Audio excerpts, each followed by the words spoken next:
Hey, and welcome back to this channel. I'm Pastor Joseph. I share devotional thoughts inspired straight from the Bible. And today's topic is simply why it's never good to settle for second best. Now, I'm in a rush because I'm going to go out exercise because I've got to try to stay in shape. Anyways, our thought comes from Joshua chapter 1 and picking up around verse 10. So I'll put the references down below. Everything that I reference in this video today, you'll be able to follow along. Anyways, Joshua is about to go into the promised land as the Lord has commanded him to. And he pauses briefly and he talks to his generals, and then he talks to a group of people, the Reubenites and the Gadites. And what happens here is very interesting. In verse 10, he tells them, remember the agreement that you had with Moses, that you need to come over and fight with us as we go into the promised land. Now, what's really interesting in this story is that the Reubenites and the Gadites were in the wilderness with the children of Israel for 40 years.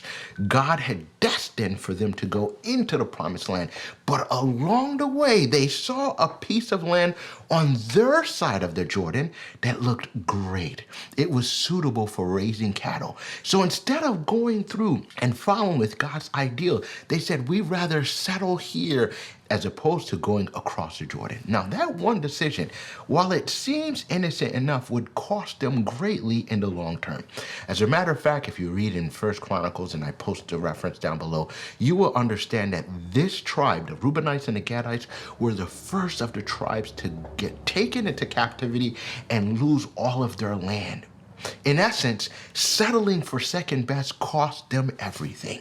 Now, what am I trying to tell you today? Simply, God has a plan for your life, and only He and you know that plan. And anytime you make a compromise and you settle for second best, you go outside of His will. Yes, it may seem great for a time, but at the end, you could be shortchanging yourself from an even greater blessing. So my encouragement for you today is find out what God's ideal is for you, and make sure that you are walking in that promise and watch that experience transform your life.